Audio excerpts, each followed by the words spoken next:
Hi, morning everyone. Welcome to episode 45 of the Knitting Expat Podcast. My name is Mina and I will be your host today. Today is Wednesday the 20th. Sorry, I just had to look over at the computer and check the date. Wednesday 20th of January. And welcome. Welcome to another episode. If you are new, thank you for checking me out. And if you are returning, thanks so much for coming back. I really appreciate you guys coming to spend time with me every week. And this morning I am drinking coffee out of my Crazy Cat Lady mug. It is so cold right now in this room, it is ridiculous. I have a spare coffee in my cafetiere for when I finish this mug. It's I don't have sort of filter coffee very often. Just because, our cafetiere is quite big, so you get about 2 mugs out of it. And we do have a coffee maker, but unless it's Peri and me at home, it's not really worth me making coffee in the coffee maker for just me because I can't drink enough. And you have to make a minimum amount for it to work properly. So I don't generally have coffee on my own very often at home. I don't know why you needed to know that. It's just one of those things. I don't, it's just so cold right now, and neither of us have been sleeping particularly great. There's been construction going on nearby, and they decided it's appropriate to start jackhammering at about 6 a.m. So Peri's been waking up very grumpy in the mornings, and since getting back, and I've not been getting much sleep either. So yes, coffee is definitely needed. Right, after that little tangent, my name is Mina. Like I mentioned earlier, you can find me on Ravelry as Mina86. You can find me on Instagram as Mina Phillip. We have a podcast group for the podcast on Ravelry, and that's the Knitting Expat Podcast in the group section. You can find show notes at knittingexpat.wordpress.com. Sorry, I've got a scratchy nose. And I have an Etsy store called Mina Makes, where I sell project bags that I make, which it's currently closed, but I'll come to that later. Also, I only realised yesterday that my show notes for last week's podcast I hadn't actually hit publish. I thought I had, but I'd hit save. So they never actually went up, and I can't actually remember how I figured this out. I think I was checking the podcast notes, the show notes or something, and I realised I hadn't published them. So I don't really know. Does anyone actually check the show notes? Because no one contacted me in this last week to say that the show notes hadn't been put up. So I don't know. I put quite a bit of effort into putting show notes up each week. And I'll probably carry on doing them, but it'd be interesting to know if you actually use them or if they are useful to you, to have them in that much detail.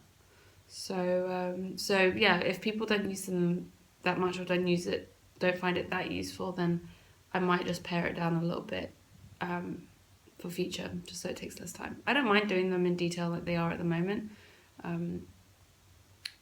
if that's what people prefer. Right, anyway, so first things first, there are a few podcasts I'd like to mention this week that I've been enjoying, and these are all podcasts that I've either started watching recently or have been watching for a few weeks but hadn't gotten around to mentioning yet. But they are also all people that I met at Vogue Knitting Live this last weekend, so I thought it appropriate to mention them this week. So first up is the Once Upon a Corgi podcast with Gabby, and this is one I've actually been watching for a few weeks. Before I actually left for New York, I started watching her podcast. I just hadn't gotten around to mentioning it. I'm usually quite good at keeping notes when I watch podcasts. I have a little notebook. It's not like a dedicated one, it's just like a notebook or a bit of scrap paper sitting around my desk where I jot down notes and things I don't want to forget to mention or I want to check out later. And I've just been really bad at doing that lately. So it's one that I've been wanting to mention, but whenever I come to write up my show notes, I always forget. So yes, if you haven't checked out Gabby, make sure you do. She's got a couple of really cute corgis who are just adorable. And she's just such a sweetheart. She's so sweet and so lovely. It was so lovely to get to hang out with her at the weekend on Saturday and to get to know her a bit better. So yeah, make sure you go check out her podcast. Then next up is the Legacy Knits podcast, and that's with Chelsea, and occasionally her mum co-hosts with her, and that's Sue. And Chelsea and Sue are people that I've been chatting with somewhat on Instagram lately. Sue, who is Knit24, is quite a prolific periscoper from what I hear. She periscopes on a daily basis, for the most part, I think. I don't actually use Periscope anymore. I was on Periscope for a while. I never actually did a scope. I've just heard such mixed things about Periscope, and to be honest, I've got so much going on as it is. It's hard enough for me to keep up with the podcasts that I watch, and then to add Periscope as well. It was just too much for me, so I don't really do Periscope. But if you are interested in that, please check her out. She's a right laugh. They were both really, really good fun to hang out with, and it was lovely to see them. And I love Chelsea's podcast. It's very lovely to see what she's knitting. She's quite a new knitter, and it's just interesting to see her projects and see how she's progressing. I haven't watched their latest podcast yet, which is post VKL, but I saw I've seen up to episode 4, I believe it is, up to episode 4, and it's just a lot of fun. Episode 4 was the first one that Sue is also on the podcast with Chelsea, so their interaction is really great to see as well, so make sure you check them out. And the last one I wanted to mention is the Yarn Geek podcast by Denise, and this is a completely brand new podcast.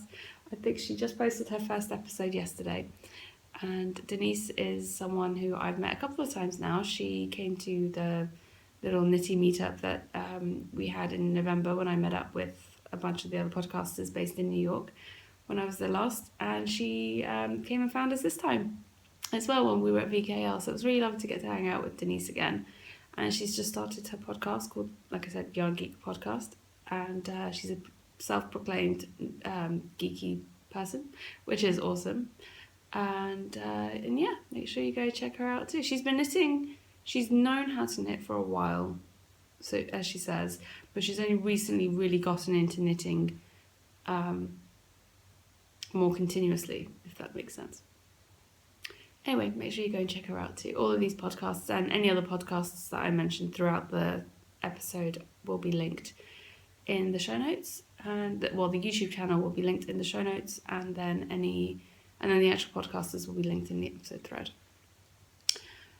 Right, I think we finally hit the knitting now. I have yet another stack of hand knits to show you guys this week. Yes, many more socks. So I'll try and run through this without it taking forever. So first up, when these are all unblocked still, I did actually start blocking some socks and stuff yesterday, but they weren't going to dry in time, so I didn't block these ones until I showed them to you. So these are Lana Grossa socks. I think this is from their chest collection. I can't remember the exact colourway name, but it's the blues and oranges, and I want I like these colours, and these will probably be for my brother. I did the fish lips kiss heel on these, which I love. They are my favourite heel, I have to say. And all these socks are based on my Minas 2 at a time sock pattern. Next up, I have this pair of opal socks, also with fish lips kiss heel. I think this is from the Opal Smile range, and this was yarn gifted to me by Maria, who I met when I was in London recently. Really like how these turned out. Hugo's walked in and he's investigating some stuff, so if he gets close to me I might be able to grab him. Next up we have Knit Picks Felici in Madrigal. And there we go. And I managed to get these to match up for the most part. And these 3 pairs of socks that I've just shown you, I finished on the same day actually. I'd gone up to Connecticut one day last week, exactly a week ago, and I finished these on the train on the way back. These three were all works in progress last time I podcast. Then I knit Route 66 by Patterns Croy. And again, I started out getting these to match, and this is what really bugged me about these socks. I made the effort to get these to match up, and they did up until here. Because it was so early on in the sock, I hadn't done a full repeat, so I didn't know how the colours repeated. So I did pull out a bit of yarn to see if it would match up to this one soon, but I was in the blue section and I couldn't tell where I was in the repeat, so I just carried on knitting. I cut the knot and I carried on knitting and wove in the ends later. But it does bug me a little bit. It does annoy me that I'd gone through all that effort to make them match and then they don't. And only by a little bit, which is a little bit annoying, but it's not a big deal, and I'm sure my brother won't mind because these are for him. And then I have another pair of textured socks, pattern socks. This is Patterns Croy in the FX, Patterns Croy FX in the camo colorway, and I've done a simple sort of rib texture pattern on these, and these ones will probably go to my mum, I think. I tried them on and they're a little bit, they might stretch out actually after blocking, but they're a tiny bit tight on my feet, which I know they'll stretch out, but it just means they'll fit my mum nicely, so they'll probably go to her. Then I have this pair of Kingfisher socks. This is West Yorkshire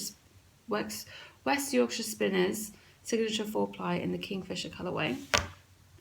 And again, I didn't start these in the same place, but I did it on purpose this time. So there are two stripes out of from each other. So this one starts on the dark blue and this one starts on the lighter blue, which is actually 2 rows down on this one. So this kind of stripes, but this is purposely striped differently. The fish lips kiss heel actually worked out almost perfectly on these. They used up 2 stripes on each one. So this section is a repeat, but it matches on the other side as well. So it actually works quite nicely. And I'm really happy with how these ones turned out. And these two, sorry, just jumping back a second. These two I actually finished, I finished these two up on the day of VKL, Vogue Knitting Live. I finished them up that evening.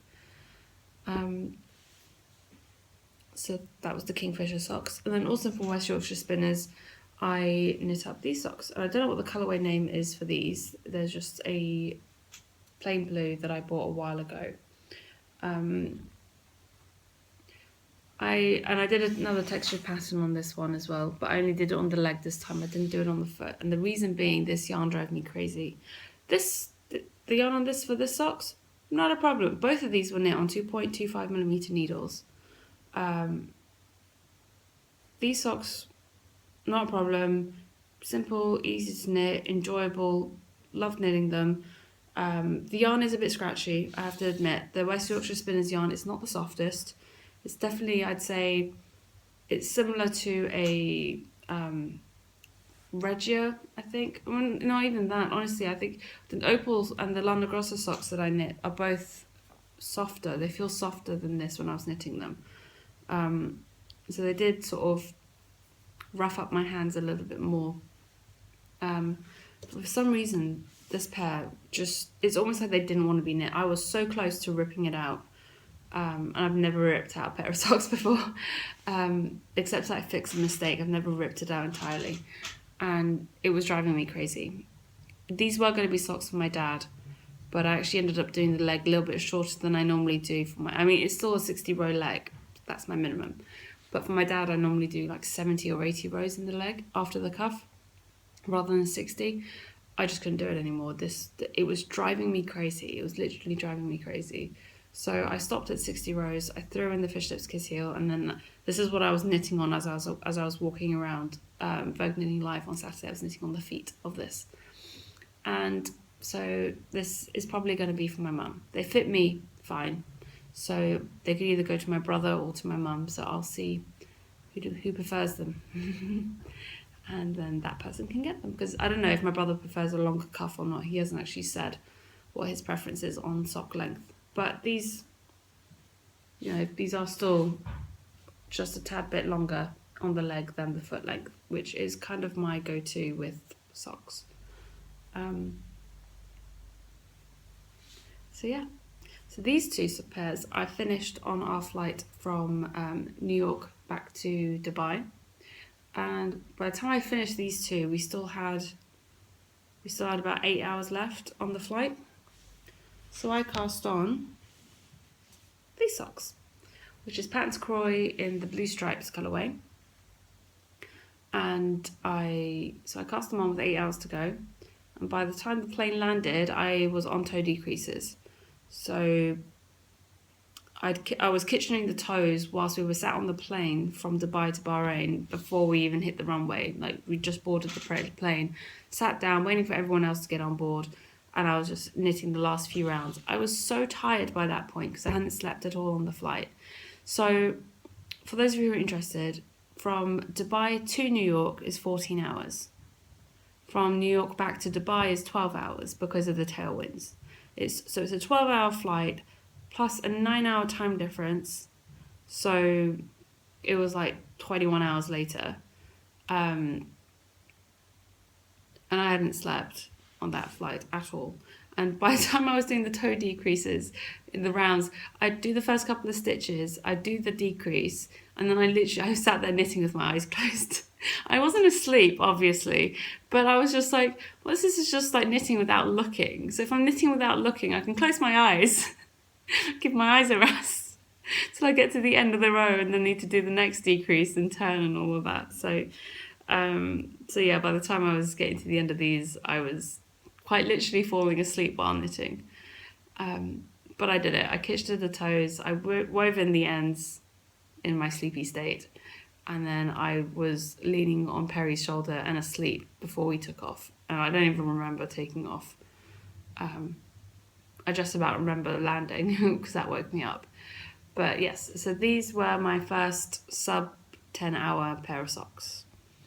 Official, because I actually timed these ones. I don't know exactly the time it took, but it was definitely less than 10 hours. I know that much. So yeah, there we go. And that is 8 pairs of socks, I believe. 1, 2, 3, 4. Yeah, 8 pairs of socks for this week. And I am now at a total of 19 socks finished for January so far. And as you can see, there's a small stack there. So those are the first 5 pairs there. I have another 6 pairs blocking, and then this is the next 8 to go be washed and blocked. And so that will happen today, I believe. Figure out where I'm going to put these now, and I'll just pop them there.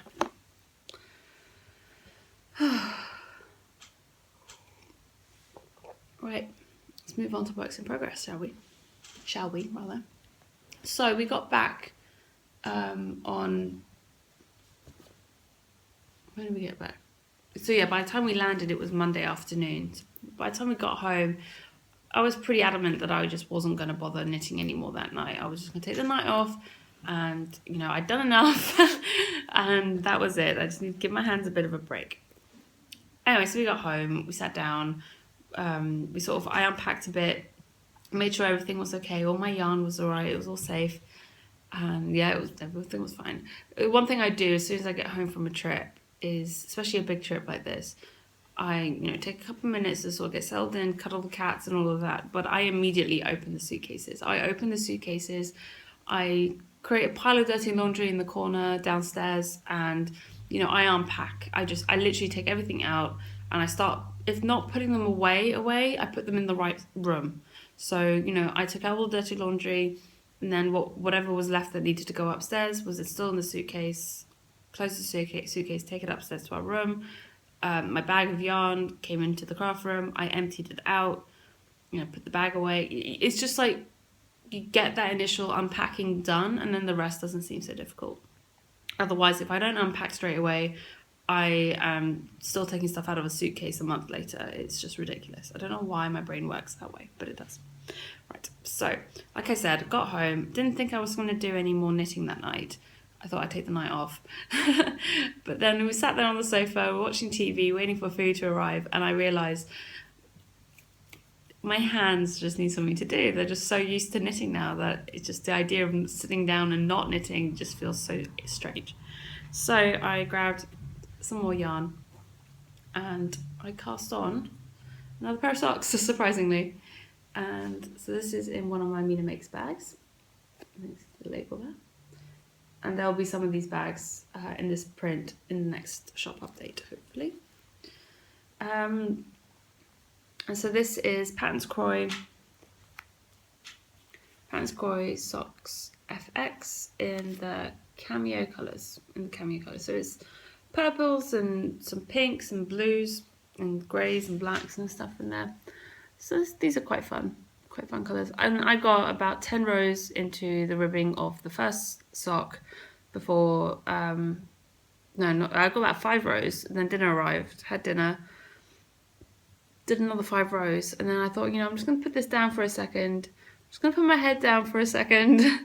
I was out, fell asleep on the sofa, and then Perry sort of woke me up and was like, okay, we need to go to bed. So by the time we got to bed, it was like 8 p.m. We slept straight through to morning when the jackhammers woke us up. So that was fun. And so I knit the rest of this yesterday. So there we go. It's pair number 20 on the needles. Stick that back in. Then the next pair I cast on yesterday in another Mina Makes bag is another pair of Pattern Croy socks. And this was just because I'd already had these yarns picked out and put into bags. I just kind of went with it. And this is in the grey-brown marl. Pattern Croy socks. See that? Grey-brown marl. And I really quite like this colourway. I'd seen a few podcasters that had knit with these, that had knit this colourway, and I think my dad would really like these socks. So these are going to be for him. He wears quite a bit of brown, so I was quite was happy to find these, and I think these are nice colours that he'd wear. Speaking of my dad, my brother sent me a picture the other day whilst we were still in New York. I think it was Sunday. Was it Sunday? I can't remember. He sent me a picture of my dad wearing, my mum and my dad. They'd gone out to see the lights in London. There's some sort of installation happening, and my brother sent me this picture of my dad and my mum. And my mum's wearing the Jared Flood shawl, the Rock Island that I knit at a lace weight, that I gifted to her after she fell in love with it. And my dad was wearing a hat, scarf, and the Henley sweater that I'd made him. The hat and scarf I'd made him last year before last, 2014. And the Henley sweater, obviously, I made him last year. And I'm pretty sure both of them were probably wearing hand knit socks in their shoes. But it was such a sweet picture with them wearing all their hand knits, so that was really nice. And I shared that on Instagram, so if you follow me there, you'll have seen it. And it was just really nice to see seeing them wearing all the stuff that I've made. And I know they're really appreciative because they keep saying how much they like it. And my dad, he needs more socks. So it's just become a bit of a funny thing now. But yeah, I spoke to them last night as well after we got back, and it was just nice to catch up with them. Right, so the last pair of socks that I have to show you, and I cast these on last night, this is the last thing I cast on, is in another Mina Makes bag. This is my Rainbow Unicorn one.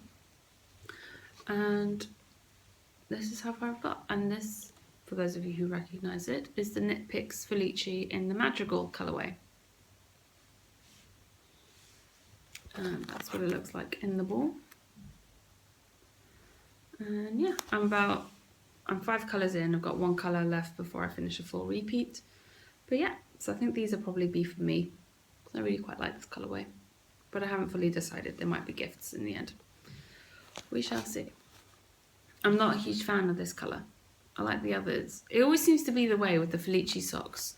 There's always one out of the 6 colours in the socks that I just don't like that much, which is a little bit annoying. I will come back. I'll be knitting on this later in the episode, I think.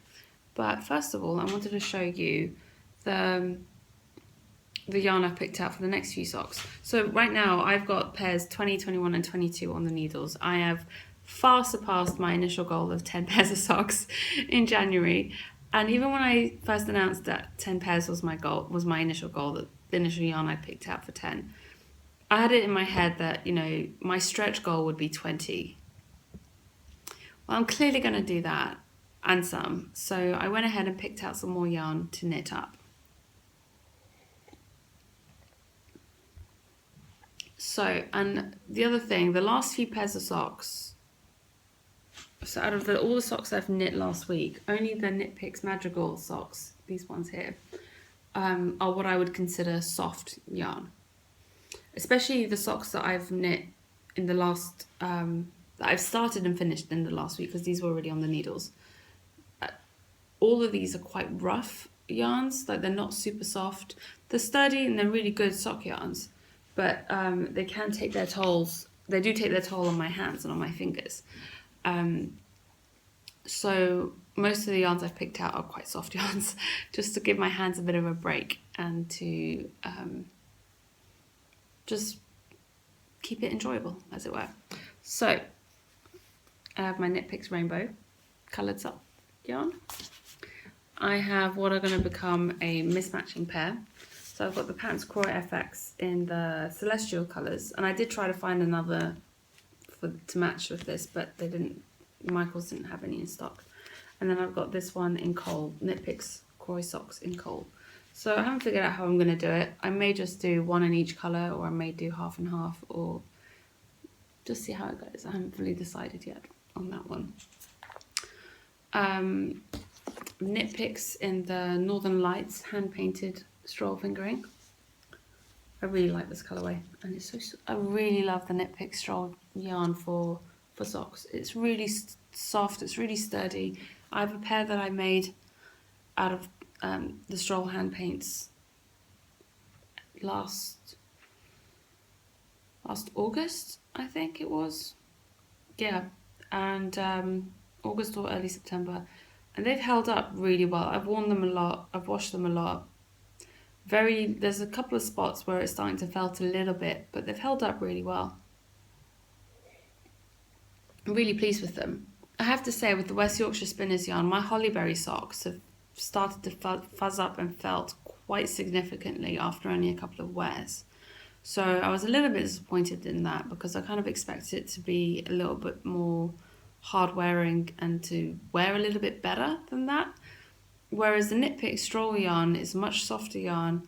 You know, typically you'd think that that wouldn't last as well, but in my opinion, they've held up better than the West Yorkshire Spinners yarn. So it'd be interesting to see how these new West Yorkshire Spinner socks hold up and wear. So I'll let you know. Next up, I have another pair of another skein of stroll fingering in the Poppy Field tonal colourway. Nice and squishy. And if you hadn't guessed already, this is probably going to be socks for my mum, because she loves yellow. And then I have a skein of the Yarn Enabler yarn, and this is in her Rubber Ducky colourway. So you can see it's a nice sort of like aqua blue with a streak of yellow running through it for the Rubber Ducky, which I thought was quite fun. I'm looking forward to seeing how this knits up. And it's showing up much more sort of highlighter yellow. It's a much more sort of like rich, it's definitely a bright yellow. I'm not quite sure it's quite as highlighter as it's looking on screen. And then I've also picked out this skein of Spun Right Round in her Snappy Socks. 75% superwash Corriedale, 25% nylon. And this is definitely too pink for me. Like, I definitely wouldn't wear this. But actually, you know what? I probably would wear it. It is socks after all. And there's enough of the other colours in there that I think it would be quite fun. But it totally depends on how it knits up. So depending on how this knits up, this will either be a pair of socks for me or for my mum or for someone else. But probably my mum, if not for me. I think that's quite fun. And this is in the graffiti overlay colourway. So those are the next 6 pairs of socks that I have picked out. And then there is a couple more skeins coming up in the acquisition segment, which will be added to that, which will bring up my total of yarn I've picked out for socks for this month to 30. So we will see if I manage to hit 30 pairs in January, because that would be awesome. I don't imagine I will. I'm surprised I've managed to keep up the pace as much as I have so far, because I really didn't believe that I would. Right, so I'm just going to take a break here for a second and get myself rearranged, and then I'll be back. Right, okay, back again. Just had to get myself rearranged. And right, so moving on to Knitalongs news and giveaways. So Knitalong news, we currently have the VKL, which is running until the end of the month, and the rules and requirements for that are in the chatter thread, which is also the FO thread. It's a combined thread. It's a very casual knit-along, and there are some really beautiful finished objects in there. You still have time to enter if you haven't entered already. You can knit either the hat, socks or shawl pattern from my Vida collection.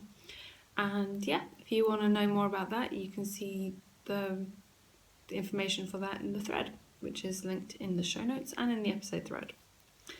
And then we also have the January Sockathon knit-along, which you clearly or hopefully know about based on everything I've been showing you. And that is being hosted by myself and Marsha of the Very Little Twitch and Stitch podcast. Marsha challenged me last year, I think it was in October, to a sock knit competition thing to see who can knit the most pairs of socks. Anyway, after chatting about it back and forth a little bit, we decided to do it in January, and to also host a general knit-along within our groups. So that's what we're doing. There are some prizes, which I showed a few podcast episodes back, but I will show them again probably next week. I think it's the last podcast before the end of the month. So I'll probably show them again next week. And then I'll draw for the prizes for that and for the VKL and announce those in the following episode, the first episode of February. And we also have a sweater knit-along going on at the moment. It's a year-long sweater cal.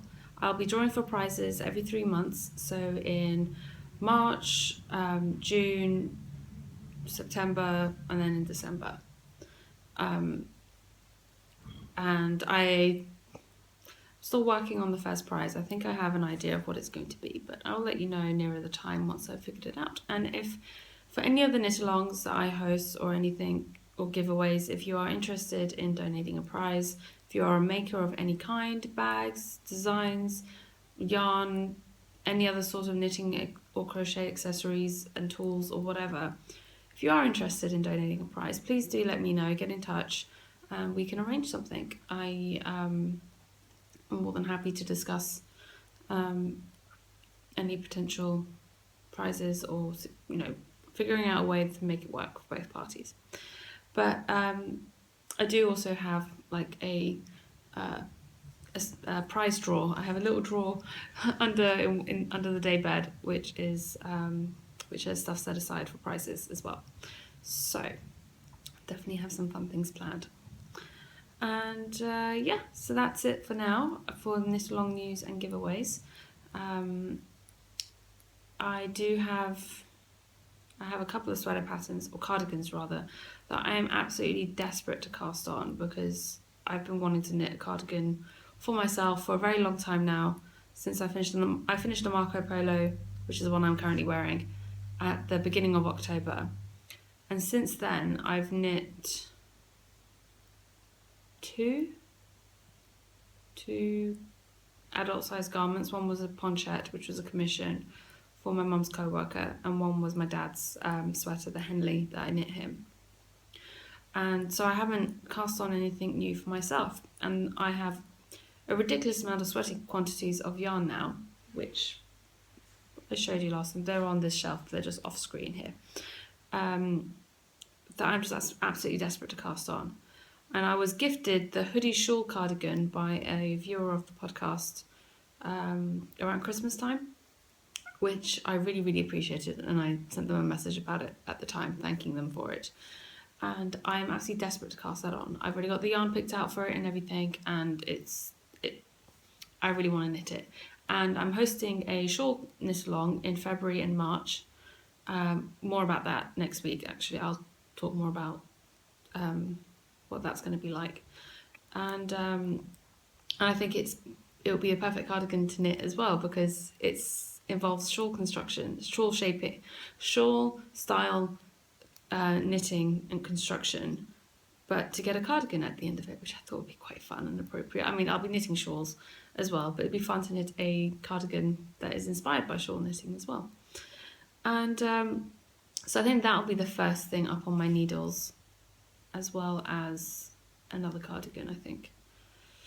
I just have so many garments I want to knit now. It's not that I'm sick of knitting socks. It really isn't. I really enjoy knitting socks, and there are so many more socks that I want to knit. But I think it's more that I'm missing the variety of other knitting as well. I'm missing having more than just socks to knit on. Especially when I have yarn for the projects that I have in mind that I want to knit. It's just sat there staring at me. And so I'm looking forward to that. Right, so moving on to the Q&A section of the podcast. Let me just organise my notes a second. So we have one viewer who is Miss Knits on Ravelry, and that's Shelley. She had a few questions for me, so I'm going to try and answer those this week. And she asks first, you apparently love to knit socks. Any particular reason? No specific reason. Sorry if you can hear all that background noise. There's people outside. The gardeners are working outside, and I think they're digging up a drain pipe or something or other. So apologies if that noise is bothering you. Sorry, it's back to the question. Any particular reason why I enjoy knitting socks so much? They're a great travel project. They're great for on-the-go knitting. Plain vanilla socks are just great for mindless, in front of the TV knitting, cinema knitting for me, or generally knitting when you have company or are chatting to other people, because it's quite easy to do without really needing to focus too much. They're great for gifts. People, at least in my experience, have always appreciated hand knit socks that I've gifted them. They're a practical gift. So you might give someone a hat, but if they don't really wear hats, then it's not necessarily, the best thing. But socks, everyone wears socks. Even if they don't wear socks all the time, inevitably there'll be a time in their life when they need to wear socks. So, and even if they just wear them around the house as slippers, it's still practical. I'm actually wearing, it is so cold here right now, I'm actually wearing 2 pairs of socks together, hand knit socks. It's that cold. Sorry, that was a tangent. Her next question is, what do you do when your socks develop holes? Do you darn them and keep on wearing them, or do you do the old say darn it as you're tossing the socks in the trash? I have to say, I haven't been knitting socks long enough to have developed any holes in my socks yet. I've only been knitting socks for about a year now, so I knit my first pair of socks in December 2014, and those socks are still holding up fine. I don't wear them that often, to be honest, because they're a little bit big and a bit loosey-goosey on the gauge. And but I do wear them around the house as house socks occasionally. So they're still doing fine. No signs of holes. None of my socks have any signs of developing holes yet. Some of them have patches where they're starting to show signs of felting, usually around the heels and on the bottom of the foot, which from what I understand is perfectly normal. But none of them appear to be wearing thin or anything like that yet. I think if they did, I would probably make the effort to try and patch them up and darn them, I don't know how to darn socks. I've never done it before, like I said, because I haven't had to. But I think when the time comes, I'll learn how to do it and I'll give it a go. Especially on socks that I really like, and I don't want to just throw them away because they have special meaning to me. Or, like, for example, with my Iceland socks that I knit out of the wool barn, out of some self-striping yarn by the wool barn, if those ever got holes in them, I know I would definitely be darning those, because those socks have special meaning to me. I knit them whilst we were in Iceland. They hold so many memories from that trip. I'd definitely make the effort for those. But also because it's nice hand-dyed yarn and all that sort of stuff. But I don't know, if it was a different pair of socks that I didn't have such an attachment to, I may throw them away. I don't know. Like I said, I haven't got to that point yet in my sock knitting life to know really what I would do, because I haven't had to face those decisions. The next question is, he says, I'm also wondering if you've made socks from non-superwash yarn, natural fibres. I think we all appreciate the softness and easy care of superwash, especially for socks we're gifting, but I want to try a natural fibre so I can compare the two. What are your experiences with natural non-superwash fibres? I'm assuming wool is the best for socks, but do you find a particular sheep breed you find works better for socks? Any recommendations as to specific yarn brands?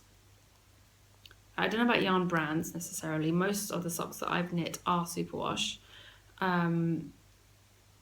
even if they are, even if they don't have any nylon in them, they have always been superwash. I have one pair of socks that I've knit out of superwash merino, which so far are holding up fine. They're actually ones that I'm wearing now. I don't wear them all too often because they are a little bit big in the foot, so I don't wear them that much, to be fair, to potentially wear holes in them. I do have another pair of socks that I knit that I showed you last week, the black and white striped ones for my dad. That's 100% BFL, but again, I believe it's superwash BFL, so that's not non-superwash. But BFL again is a really hard wearing fibre sheep breed, so if you were going to go for a non-superwash sock, BFL wouldn't be a bad base, I believe, from what I know of it, which isn't a huge amount. It's a good hard wearing sheep fibre for socks. The main thing I think you want to look for in a sock yarn, if it doesn't have nylon, and I guess if it's non-superwash, is a high twist, because the high twist and knitting it at a tighter gauge would usually help with longevity. I was watching a podcast the other day, and I can't remember whose it was now, but there was someone who knit a pair of socks out of Quince & Co. Quince & Co, I think it was it Finch or Tern? Can't remember. It was one of the fingering weight yarns by Quince & Co, and all of Quince & Co yarns are non-superwash. And she was saying that they are wearing really well, and she's not had any issues with them so far. So that's also a potential option. But again, I can't remember who that was now. That's really going to bug me. But it can be done. I think it's just a matter of finding the right yarn. Like I said, I think a high twist yarn is probably your best bet, and maybe try and going down a needle size and knitting it at a tighter gauge to get a denser fabric. I think those would be my recommendations if you're going for non-superwash and yarn without nylon in it. Or you could also try a yarn that's got silk content, because silk is equally as strong as nylon. It adds strength in the same way that nylon does, but it doesn't have the same sort of bounce back properties. It's more drapey, so that's also a potential option, but you got to bear in mind that it may not be as that those socks may potentially stretch out, I think. I don't know, does anyone else out there who's watching the podcast who has more experience with sock knitting got any tips on this words? Is there anyone out there who may be able to answer this question better than I clearly can, because I clearly can't? So the question was, what are your experiences with natural non-superwash fibres? Is there any particular breed of wool or other fibres that is best for non-superwash for non-superwash yarn, and are there any specific brands of yarn that you would recommend? I think that is what I'm going to put for the question for this week for you guys, because I couldn't think of anything else, and I think that's actually a pretty good question. And I'd be interested in hearing your thoughts on that actually as well.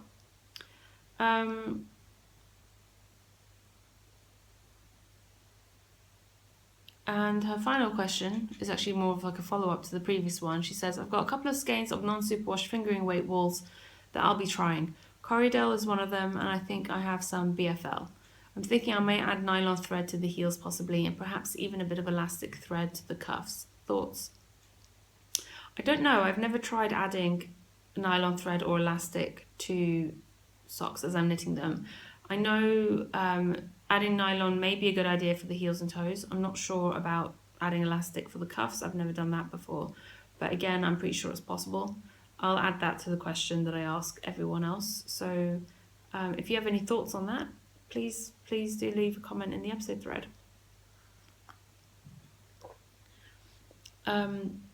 So those were all of Shelley's questions. Then the next question that I have, and the last question for this week, is from Inga, who is Inga Rosu on Instagram. She says, Hi Mina, I have a question about your project bags. I love all the different patterns on the fabric and I want to make myself one of these bags. So I wanted to ask if you line them with anything. They seem to stand really well on their own and you use them as yarn bowls. Yes, I do line them. I actually line them twice. I use two types of interfacing on my project bags. I have a softer, fleecier interfacing for the outer fabric. It's quite thin, but it adds enough body and softness to the bags that makes them quite squishable. And then I have a stiffer interfacing that I use on the lining, which is what allows my bags to stand up on their own and to stand more firmly, if that makes sense. It's and yeah, I think it's the combination of the double interfacing that allows them to stand up. So they're still squishable without causing creases, and you don't get sort of those crease lines on them as you do with some other types of interfacing. But they are also sturdy enough to stand up on their own, which I really like. I can't give you any recommendations as to specific brands or any sort of specifications of the type of interfacing that I use, because my interfacing comes like this. You see those two rolls? That's my interfacing that I use. They don't have a particular brand or anything like that. I buy them from the fabric market over here. I've just found something that's worked for me. I've tried a few different types of interfacing. I've just found what works for me, and I buy it by the roll, and that's how I'm doing it. But I'm sure you can probably find similar things where you are. You just maybe need a bit of trial and error to see what works for you. Finally, for this section, I just want to say a massive thank you to Amber, who is Yarn Hoarder on Instagram, for volunteering to help me moderate the 2016 Knitalong thread on the group. Thank you so much, Amber. I really appreciate it. And she's been doing a great job at keeping on top of that and updating it regularly. So thank you so much. I mean, I'll still be going in and updating. What I will probably do is on a monthly basis, thereabouts, I will run through all the groups that I'm a member of on Ravelry and check if there are any new cals going on that I haven't added or haven't been added into the thread yet, and I'll update those. But otherwise, Amber's going to be keeping on top of any of the new Knitalongs that people leave in the comment section on that thread. The only thing I will ask is if you are aware of a new cal, or if there's a new cal coming up that you're hosting that isn't in the list yet but you want it to be added, can you please leave a comment in that thread and link the chatter or the FO thread, it doesn't matter which one, for that knit-along that you want to be added to the list in the CALS thread in my group. If you can leave a link and leave it in the comments section, that is going to be the easiest way for either myself or Amber to go in and update that list, rather than sending it to me via private message, because then I'm going to have to remember to go back through my Ravelry messages and find it. And I get quite a lot of messages each week, so sometimes it's hard for me to find a message that's getting lost in there. And also it'd be much easier for both of us to update that list quicker and more regularly if you actually just leave a link rather than just saying the name of the knit-along and the group. It's just as easy if you post. It's easier for us if you just post the link, because then it's quicker, if that makes sense. I also wanted to say a massive thank you to everyone else who wrote to volunteer to help with moderating that thread. It was so lovely to hear from all of you who were willing to take the time to do that. I really appreciate you reaching out and letting me know. And if there is ever anything else that comes up, I will get in touch. Yeah, so I think that is it for that section. For upcoming events, I'll be attending. The next one is going to be in March for the Curious Handmade Countryside Retreat, which I'm really looking forward to. I still need to sort out my flights for that trip, but that should be happening this week. I'm going to try and get that sorted this weekend so I can relax and know that's coming up and I have nothing else to worry about. The only other thing I've got coming up, I believe, is I have a trip to Dubai at some point. I don't know when exactly, but I know I will be going over to Dubai to deal with some work-related stuff. Originally, up until Monday evening when we got back, I thought I was going to have to go to Dubai today. I was having a slight frantic moment about that, because Wednesdays are my new podcasting days, and honestly it seems like since switching to Wednesdays now, something has always come up on a Wednesday, and I was just getting a little bit not stressed out, but I guess a little bit frustrated about it, because it was really short notice. They actually wanted me to go last week when I had to remind them that I actually wasn't here, that I was in the US. Anyway, that's been postponed now, so I will likely go sometime in the next 2 to 3 weeks. Don't know when exactly, and even again that may be postponed, but we will see. And then the I Knit Fandango in May, which I was planning on attending, I have since heard that it's been postponed. I don't believe it's officially cancelled, but it's officially been put off for a variety of reasons. So currently that trip in May is also on hold. So if that event isn't happening, I probably won't be going back to London in May. I do have a wedding I have 2 weddings over the summer, one in July and one in August. So yeah, I will probably not go back in May now and just wait and go in July and August. And I believe there are a couple of other sort of knitty related events happening around that time of year. So depending on dates and travel times and all this and that, I may be able to attend a couple of different events that I haven't been to before. So that should be interesting. Shop news, like I've mentioned, the shop is currently closed. I don't have any stock. I think there was 1 notions pouch left in the shop before I went away, so I'm not going to reopen the shop now until I have more stock. When that will be, I don't really know right now. I really am itching to get back to the sewing machine, but with the sockathon I can't really do much else right now other than knit socks, because, well, there's a sock competition. Although I have to say, Sue, who's Knit24 on Instagram and Periscope, she came up with a much better name for this competition, which I totally wish I had come up with first. But she was like saying that she wanted to challenge me to a sock smackdown. That is such a better word. That is such a better name. I don't know why I didn't come up with that one first. But yeah, if you ever want to, I'm not sure I'm going to be wanting to repeat this anytime soon, but maybe next year we can have a sock smackdown. I don't know if I want to do this again. It's enjoyable and it's fun and it's interesting to see how many socks I can knit in a month. I'm just not sure this is my ideal way for sock knitting. I don't like, I want to be able to enjoy the process of knitting socks. I don't want it to feel like a race all the time.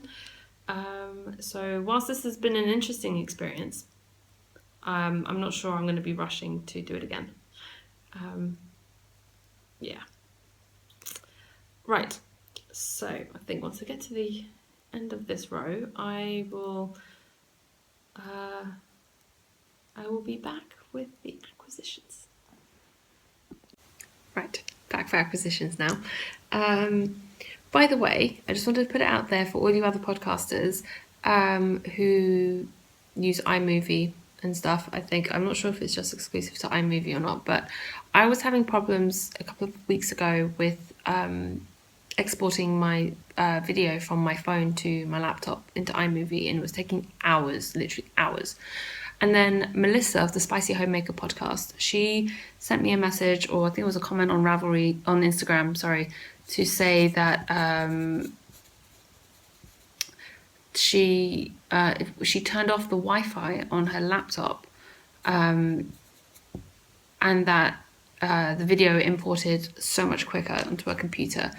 And I tried that last week. She's right, it works really fast. The video imports now in a few minutes versus like hours it was taking last time. I'm not entirely sure why the Wi-Fi was interfering with it, but apparently it was. So I'm just going to go with it, and it works. So I thought I'd put that out there as a little tip for you guys, for anyone else who podcasts or has a similar sort of issue with videos and stuff that they make, and maybe that will help you out. Anyway, moving on to acquisitions. Just wanted to quickly mention that. Okay, so I have first few bits I want to show you. There's a little bit biddies, a bit from here, a bit from there sort of stuff. There's mostly tools and things I just wanted to show you now because I want to start using them. And yeah, so first up is a pair of higher needles. These are 2.25mm 40 inch, which is my preferred length for knitting 2 at a time socks. 40 inches, 100 centimeters, great for 2 at a time socks. So this is a 2.25mm size, and I also got the 2.5mm size, which are currently on my mosaic socks. And I got these from Vogue Knitting Live. They are significantly cheaper than I've seen them anywhere else before. So I picked up two. And I would have gotten the 2.75mm size, but they didn't have that in the sharps, so I didn't. But those were two more needles, sock needles. And this was from Pearl Soho earlier in the week. I picked up one of these, the Knitter's Craft Paper Journal, which I've been wanting to get for a while now. And I was really happy to see that they had it. So let me just take this little sleeve off so I can show you what it looks like inside. So for those of you who haven't seen these before, it's just mine's a little bit bent from being in the suitcase, but that's fine. It's just a graph paper notebook. But if you can see, the squares slightly wider than they are high. And that's because knit stitches are slightly wider than they are tall. So whilst you can use regular graph paper or squared paper for knitting patterns and stuff, you don't get an accurate representation of what it's going to look like, especially for colour work or anything that's got like a motif in it or lace and stuff, because the stitches, like I said, they're wider than they are tall, so they would look slightly different once knit up. This will help with designing, and especially for colour work, which I'm really looking forward to. There's also a really helpful information on the inside covers. So this side has conversions and needle size checklist, fabric care instructions, and there's a little ruler down the side edge. And on the back you have a knitting symbols cheat sheet, which is quite handy if you're designing. And again, another ruler in centimeters this time on this side. So I just thought that was really quite useful, and like I said, something I've been wanting for a while now. I just hadn't seen them anywhere or hadn't found them online anywhere that I could order them for a reasonable price. Right, put that case back on. And the other thing is this cute little sheepy notebook. This is by Jill Draper Make Stuff, and this was given to me by Eric from the 6 Plus Twine podcast. We hung out at Vogue Knitting Live, and on the first day, on the Friday, we were walking around and we stopped by the Jill Draper Make Stuff booth, and I did purchase something, but I'll show you that in a future episode. And he picked up 2 of these little notebooks, paid for them, and then handed me one, which is so sweet of him. So thank you so much, Eric. I love this little notebook. I'm not entirely sure what I'm going to use it for yet, but really cute. And this also has some really sweet little things on the inside cover. So it's got a guide for the Kitchener stitch on the front cover, and on the back cover it's got weight conversions, length conversions, needle conversions, and a little inch ruler on the inside, which I thought was quite cool.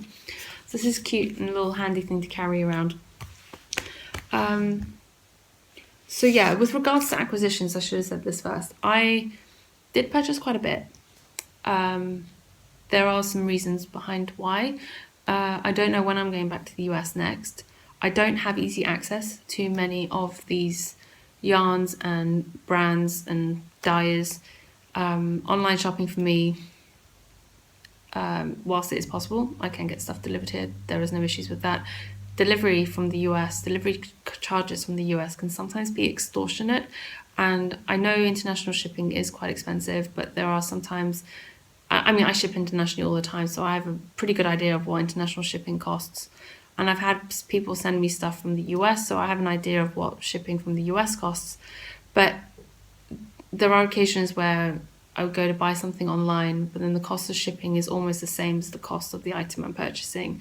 And especially when it's something like indie dyed yarn, that can get very expensive. So I can't really justify spending the money for online shopping when the shipping is so much. So in light of that, when I'm there in person and therefore the yarn is quote unquote cheaper because I don't have to pay the shipping, I decided that I was going to allow myself to purchase a little bit more than I probably would have done otherwise. For one, that reason, and two, because I don't know when I'm going back next. I don't know if I will be back in the US for another fibre festival or a yarn festival anytime soon. Some things have come to light recently and were sort of potentially going to happen, and it turns out they have happened now that may have an impact on this, which I will talk more about in the week in review section at the end. I mean, it's nothing particularly bad or particularly difficult to get around, it's just annoying. But in light of that, I have quite a lot to show you. So my acquisitions are going to be spread out over the next rest of this month and February. I've sort of divvied it up, so I have enough. I say I have enough. I've spread out my acquisition, so I will have something to show you every week now until the end of February. Because I don't really expect much else to come in the mail. I think I'm waiting for one thing in the post that someone has sent me. But other than that, I don't really have any, I don't really think there's going to be anything else coming in the post for me unless I do some swaps or something, which I have plans on doing at some point in the next couple of months. But anyway, that's my point. So I'm not going to be showing you everything today. I'll show you some stuff. Speaking of swaps and stuff that came in the mail, I did a swap with a lovely lady from Norway called Nana, and she offered to send me some more of that licorice that Perry loved that I spoke about a few weeks ago now. And in exchange, I sent her some yarn. So she sent me the package, and I went and picked it up from the post office yesterday. And it was quite funny because I got home, I opened it up, and literally everything in that package was for Perry. The only thing for me was these little mini skeins, which are adorable, and I love them, and I love the colours. So I can't wait to add these to my blanket. But I then rewrapped up the package and like taped the envelope closed. And when Perry got home, he'd had quite a rough day, first day back at work. So I gave them to him, and that sort of cheered him up. And he's kind of squirreled away his stash of licorice now. Still in the envelope and everything. So he's squirreled that away. And so I can't show it to you because he's hidden it. Then the next thing, and this was actually a package sent to me by the lovely Dag, who's Paper Dag on Instagram. She contacted me a while ago, just before we left for the US, to ask, rather concerned, she seemed rather concerned that I may or may not have enough yarn for socks for this month. And it was very sweet, and she offered to send me a skein for this month. So this is going to be one of the skeins that I do knit up this month. I just haven't skeined it up and haven't cast it on yet because I wanted to show it to you. And let me just make sure I got everything out here. So I think, did I get it all? Yeah. And in order to save her on the international shipping cost, because she was being sweet enough to send it to me in the first place, she sent it to my friend Sarah, who I met up with in Connecticut on my trip. More about that later. And so it was waiting for me when I went to meet with Sarah, and she gave it to me. And oh my god, it is beautiful! Look how beautiful this is.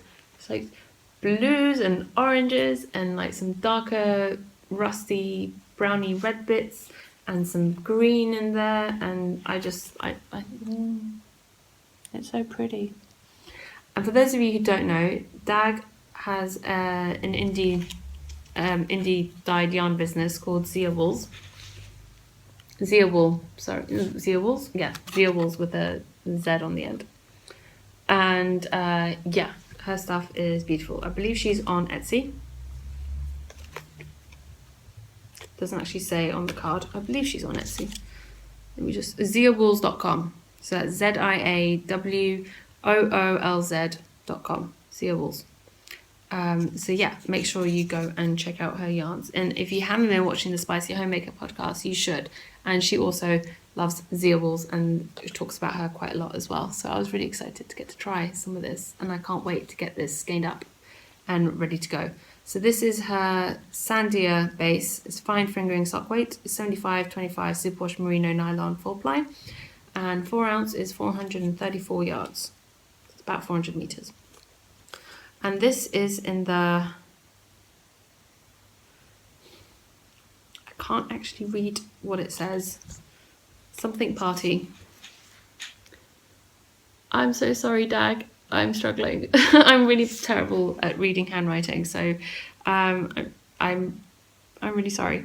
And but I love the colours. This is beautiful, and I cannot wait to get this cast on. So these will probably be on the needles very soon. And she also very kindly sent me some mini skeins. So most of these are her yarns, I believe. So this one, I'll run through them really quickly. This one is Zia Wools Teos, The Witch is Dead. This one here is Zia Wools Sandia in Illusion, so this is the same base as the yarn she sent me, which is really lovely, sort of plump, round 4-ply yarn.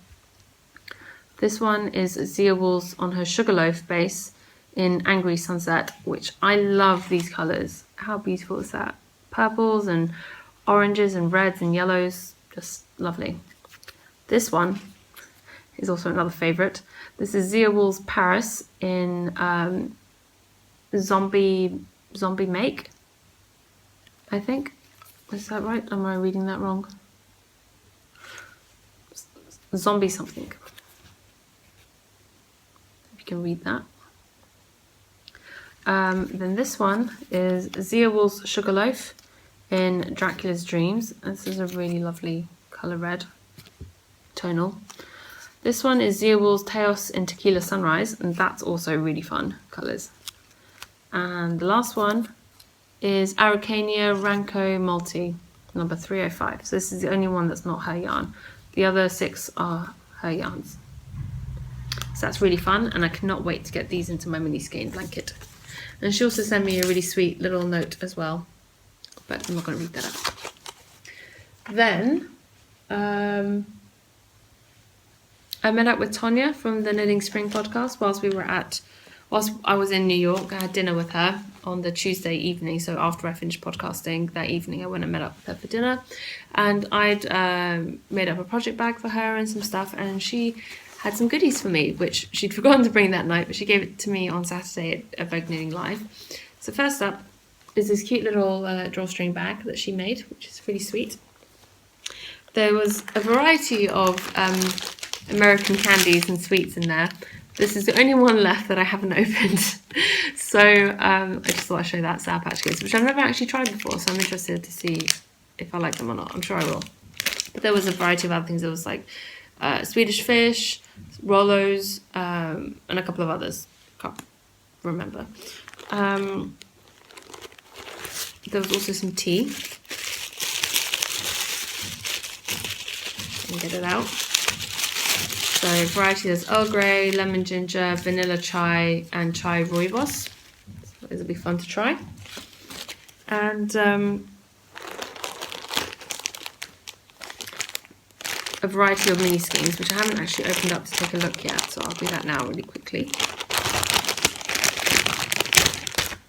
Right, so this is one that she bought at Rhinebeck last year. Oh, I love that colour. This is from, this is Miss Bab's Yummy 2-ply Toes in Biker Chick. How awesome is that? Love those colours. This one is Miss Bab's Kilimanjaro Deep Sea Jellyfish. Love this. She just finished knitting a sweater out of this yarn and she wore it to Rhinebeck, to Vogue Knitting Live, and it looks beautiful. And I know there's a lot of pink in this, but it looks awesome on her, and pink is definitely her colour. So that will definitely remind me of Tanya when I knit that in. So this, she knit her nephew's socks out of this. This is Knit Picks Hawthorn in Irvington. And I've really been wanting to try the Hawthorn. I've never tried this yarn, so this base from Knit Picks, so I'll be interested to see how that knits up. There is this this mini skein, massive mini skein of Malabrigo Machita in Pearl, which she used to knit my Love of Rainbows shawl design that she knit up a version of in pink gradient, which is beautiful. This is very soft. She, there's this awesome little ball, which is Miss Bab's Hot Shot in Believable, and she used this for her friend's Christmas socks, which I thought was really fun. Only a couple more. This is a mystery skein, she says, and she bought it at Indie Untangled before Rhinebeck. And this is another mystery skein from a mini skein collection that she bought at Indie Untangled, which is coming undone slowly, but there we go. Beautiful colours. So thank you so much, Tanya. These are beautiful, and I can't wait to get these added to my blanket as well. I'll put them back in the bag later. And finally, the last thing she gave me, as if all of that wasn't enough, she gave me possibly the most amazing thing anyone could give anyone, which is a beautiful skein of yarn. Not just any yarn, Hedgehog Fibres. Hedgehog Fibres Twist Sock, which is their BFL base. So it's 80% BFL, 10% nylon. I'm sure that's supposed to say 20% because otherwise it's only 90%.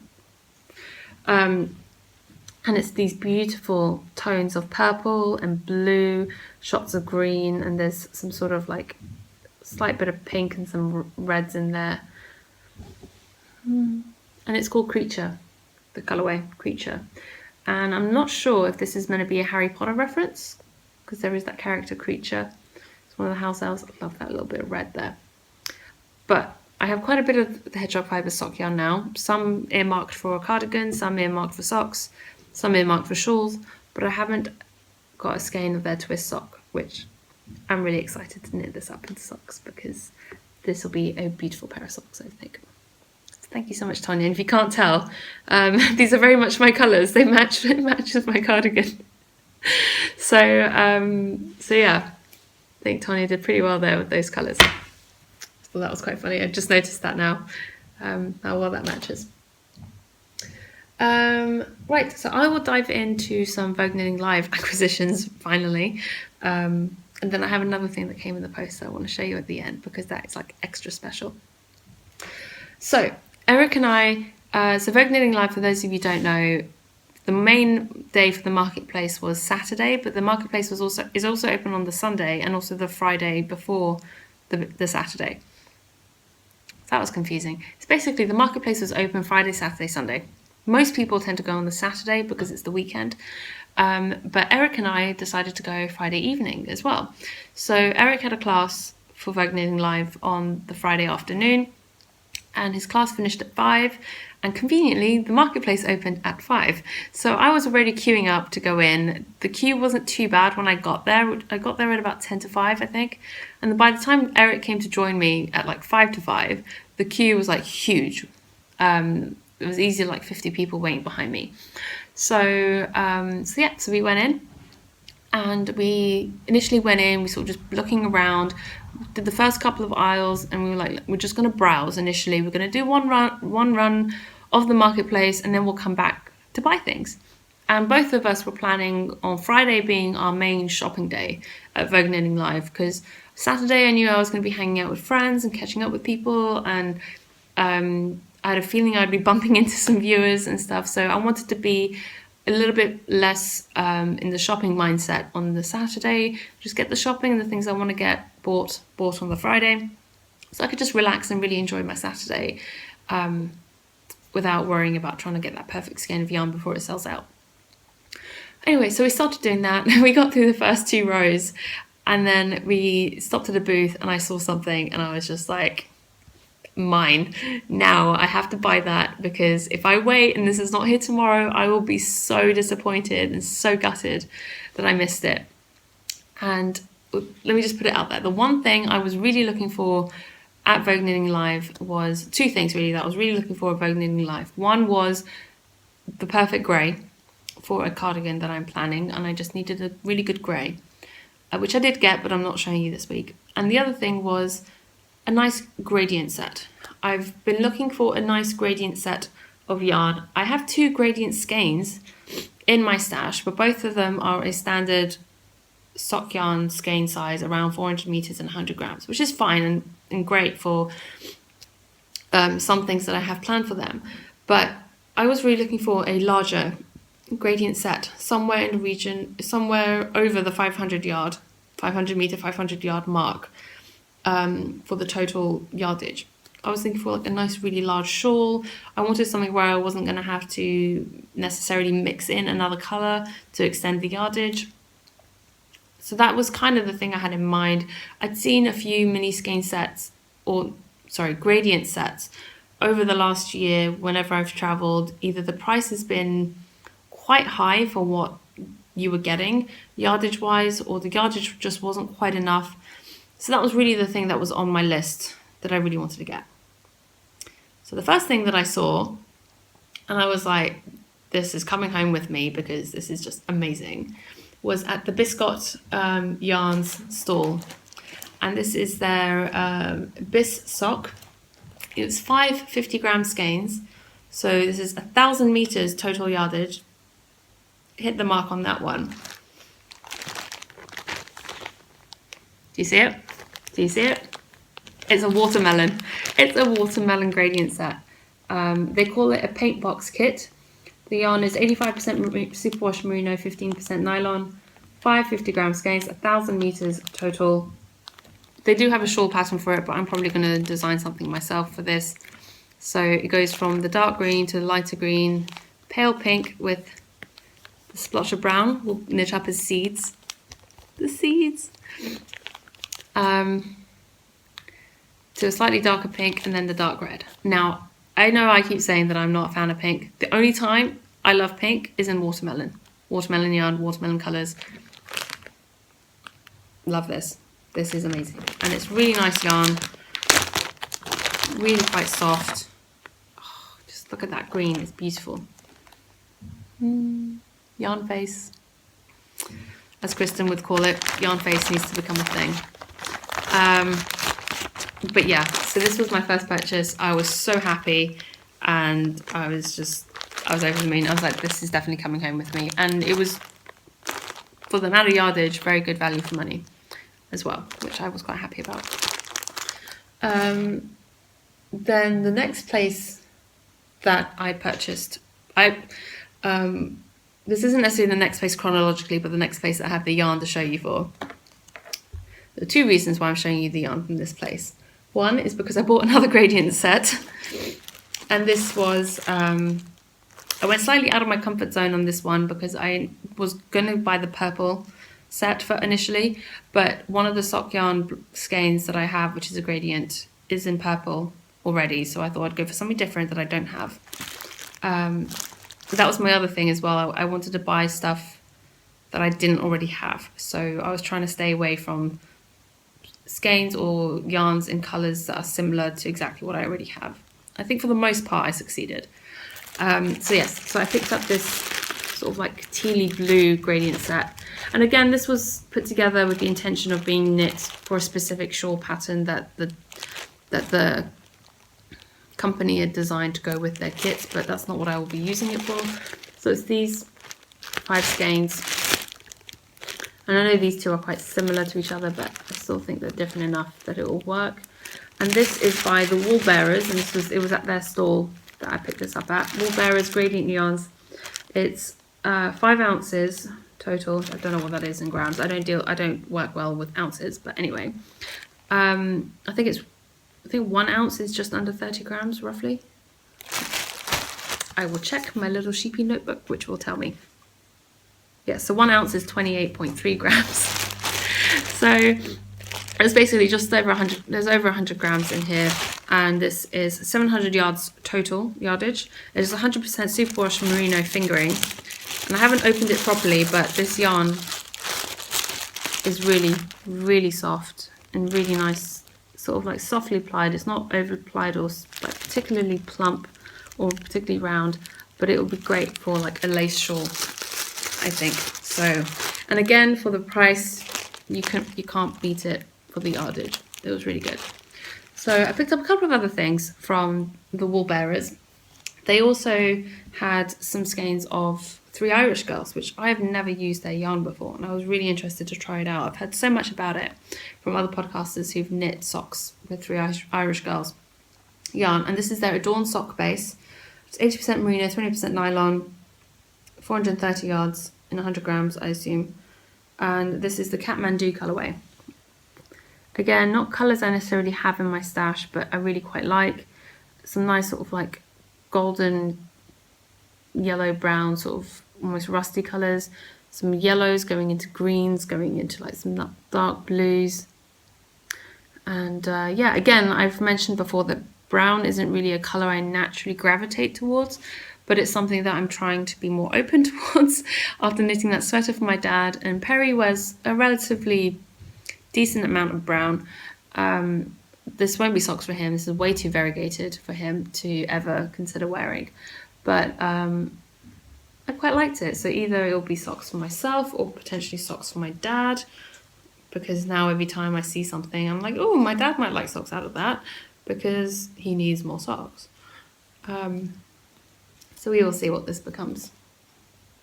Definitely will become socks. I'm just not sure for who yet. I'll just keep squishing this to my face. And the other skein of yarn that I got from the Wool Bearers is some of their own yarn. So they're from New Jersey, as it turns out. So this is their tag, the Wool Bearers. Hand dyed by Wool Bearers, Woolly Bears sock yarn. So it's 80% superwash merino, 20% nylon, 420 yards in the... I assume that's yards, it just says 420. I assume that's yards, considering the weight is given in ounces. And this is just love these colours. This is my perfect colour combination. Purples and greens with a bit of neutral thrown in. Like, honestly, me in a skein. That's it. That's me in a skein of yarn. And the colourway for this one is Wisteria. Yay. And again, for sock yarn, hand-dyed sock yarn as well at the show, this was incredibly good value for money. In general, their stall had a lot of really good variety at a very good price. So I was quite happy to support them. And it was a new to me indie dyer that I hadn't heard of before. And this will be the 30th, well, the other skein, other than the skein from Zia Wools and the others that I showed you before. So these two will also become socks this month, I believe, or at least I'll try to. So this will also need to be wound up soon. It's a very loosely twisted skein, but socks for me, definitely socks for me. The last thing I have to show you from Vogue Knitting Live is actually the last thing I purchased now as well. So on on Saturday, we were doing a final walk around the marketplace before, with some of my friends just before we left, and I spotted this gradient set. If you hadn't realised, the theme for today's acquisitions from Vogue Knitting Live is gradient sets. The reason I saw this actually on the Friday when I first walked around with Eric, I saw this set, and it's by a yarn company that I've really been wanting to try. Every time I've been to New York, I've spotted their sets. I don't think they call them gradient sets. Call them pigments of imagination or something. No, it's a color morph set. So it morphs it, progression from one color to another color. So it's not technically a gradient. But I'd seen their colour sets at Nitty City every time I've been to New York, but I've never bought them because they didn't have the colourway that I liked in the yarn weight that I wanted, if that makes sense. And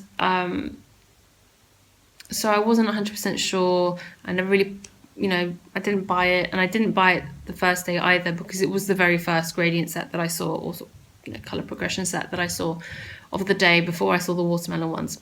And I decided I'd wait and I'd come back to it and I'd think about it and stuff. So we went back to it. By chance, I'd actually forgotten about it by the time we got, not sort of forgotten about it, but I hadn't really thought much about it until we got back round to the stall. And I saw it, and it was the only one in that colourway on the first Friday, and it was still there on the Saturday afternoon. So I was like, okay, well, this is a sign. It's meant to come home with me. So I went ahead and I picked it up. And I can't remember who it was. It was either Carlene or Gabby or Kristen, because they were the ones who were with me at the time. But one of them commented that it was clearly my colours, and I looked at them at first, and I was like, huh? And then they sort of just like pointed at the fact that I was wearing this cardigan, and this was the yarn I picked up. Very much my colours. So it's this progression from sort of like a purple into blue, basically, and it's Wonderland yarns in the Cheshire Cat, which is their sock fingering weight, 100% superwash merino. 5 skeins, 640 yards, and it's the colour morph fuchsia to turquoise shadow number 32. So yeah, love these colours, very much my colours. I seem to be hitting a theme with my colour choices at the moment, which is great. And so that's it for Vogue Knitting Live stuff for this week. And the only other thing that I have to show you is an amazing package that I also picked up from the post office yesterday. And this came to me from the lovely Amber, who's also the yarn holder on Instagram, who I mentioned earlier. She very kindly offered to send me some goodies, and honestly, she blew me away. I was not expecting what she sent me. Not to the extent of what she sent me, honestly. It was just blew me away. So one of the first things I found is this little bag, sheep stash. I'd seen these floating around on Instagram towards the end of last year, around Christmas time. People were using them to decorate Christmas trees or Christmas wreaths and stuff. And I was just like, oh, those are so pretty and blah, blah, blah. But they're these little wooden cutouts of sheep and goats and stuff, and then you can wrap yarn around them or knit them little sweaters and stuff, which I thought was really cute. So thank you so much, Amber, for sending me those. I am looking forward to getting some yarn wrapped around these little guys. There were also these little discs in there, which I'm not entirely sure what these are for. You know what these are for? Let me know. I am curious. So that was really adorable and very sweet. There's also a section of mini skeins at the bottom there. Most of these are just, as she put it, random mini skeins from a variety of sock yarns. She also sent me a selection of opal, little opal nuggets. I've never used these before, but they're so cute. They're so adorable and so tiny and really cute. There was a Space Cadet mini skein in there as well. It's beautiful sort of pearlescent neutral colour. And then, probably one of my favourite things, adorable little mini skein on a keyring, which is going to go onto my keys very soon. She also sent me, and I'd seen these on her Instagram around Christmas time when she was packaging up socks to gift people, and I was like, oh, those are beautiful. I really wonder where she got those from, and I never got around to asking her. But then she sent me some, and I was so excited when I pulled these out of the box, because the way she put them in the box, it looked like a notepad at first from the side, because I only saw the edge. And then when I pulled it out and I saw what they were, they are these awesome cardstock sort of labels to wrap around hand knits. So for example, pick a pair of hand knit socks, stick a label on it. How beautiful is that to like gift someone like that, wrap it up. And then on the back on here it's got a section where you can write out the care instructions for how to wash them. That is amazing. So thank you so much, Amber. I was so excited when I saw these because I've been wanting to get something like this. She sent me a whole stack of them, so I'm going to be set for a while. So I'm really excited by that. Then the last thing she sent me, which is not the last thing at all. This is like the most amazing thing that she sent me. It's going to be rustling. I'm not going to apologise for it. Honestly, blew me away. She didn't send me one, she didn't send me two, she sent me 3 skeins of sock yarn. I mean, seriously, Amber, words just fail. One is by Fishnets. It's their Carrick 4-ply fingering. It's a self-striping called Second Breakfast colourway, which is beautiful. It's 100% superwash merino. I just love those colours, blues and purples. Again, it matches my cardigan. Seriously, I am just falling down this. Everyone just seems to know my colours.